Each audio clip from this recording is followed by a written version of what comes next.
In today's video, I'm going to teach you how to rename a board in Miro, whether you're organizing a team project, brainstorming new ideas, or just want to keep things tidy in your workspace. Knowing how to efficiently rename a board is essential. Let's jump right into it. First, you'll want to open your web browser and head over to miro.com. You're going to access your account there, so make sure your internet connection is stable to avoid any interruptions during this process.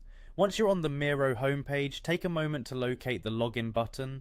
It's usually situated at the top right corner of the screen. Clicking on this will prompt you to sign in. At this point, Miro offers a couple of options for signing in. You can either use your email address or your Google account.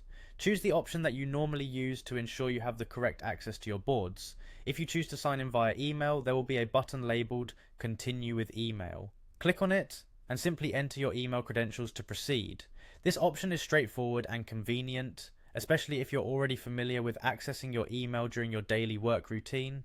After successfully signing in, you'll be directed to your dashboard. This is where all your Miro boards are conveniently displayed.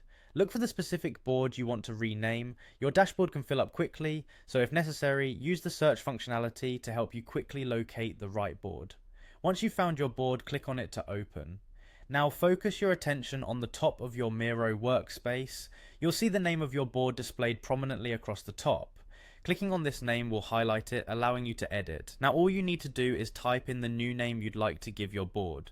Make sure it's descriptive enough to provide clarity on its content or purpose, but also concise enough to keep your workspace neat and organized.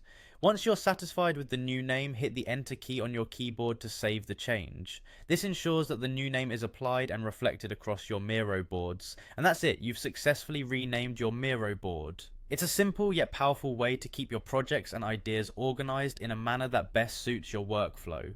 A well-named board can make all the difference when collaborating with team members or when quickly searching for specific projects. Thank you for following along, and I hope this guide has been helpful. Feel free to revisit this video anytime you need a refresher on renaming boards in Miro. Happy organizing!